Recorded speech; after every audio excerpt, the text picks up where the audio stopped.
In just a matter of weeks, meteorologists will have a new tool in the sky, keeping an eye on the atmosphere over the United States.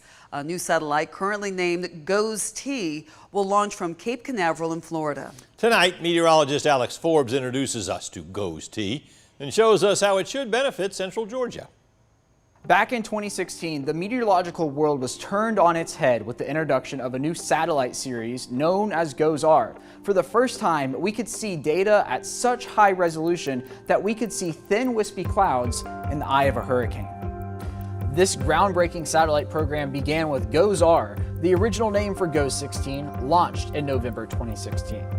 Whenever these satellites are launched, their names are transitioned from letters to numbers. The second of the series, GOES-S, which is now known as GOES-17, was launched in 2018. Shortly after GOES-17's launch in 2018, engineers with NOAA and NASA discovered a problem.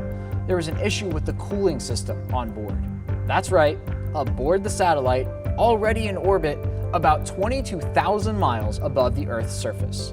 Pam Sullivan is the GOES-R program director for NOAA. We actually are getting more than 92% of the intended data right now. So most of the time, the satellite works just fine, but there's during the very warmest times of day, it actually runs into problems and we can't keep the detector data good.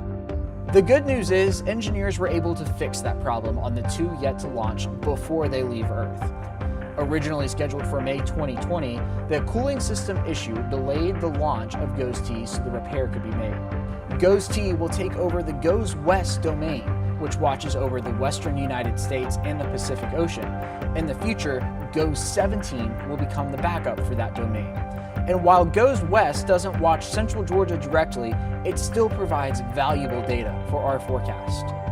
Dylan Lusk is a meteorologist at the National Weather Service in Peachtree City. Let's say you have a gigantic low pressure system that occurs over Japan.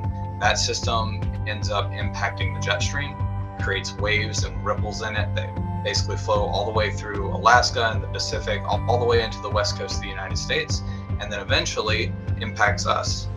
The launch of GOES-T is scheduled for March 1st from Cape Canaveral, Florida. Once in orbit, NOAA and NASA will run a series of tests with the goal of getting the satellite in operational mode as soon as January of 2023. I'm Alex Forbes, 13 WMAZ News. GOES-16, which watches over Central Georgia, the eastern U.S. and the Atlantic, has the same hardware as GOES-17, but did not experience the same kind of issue. To hear more from Pam Sullivan and Dylan Lusk, look for the story on 13WMAZ.com. And Alex Forbes will be in Cape Canaveral, Florida for the launch of GOES-T. You'll be able to watch his reports right here on 13 WMAZ.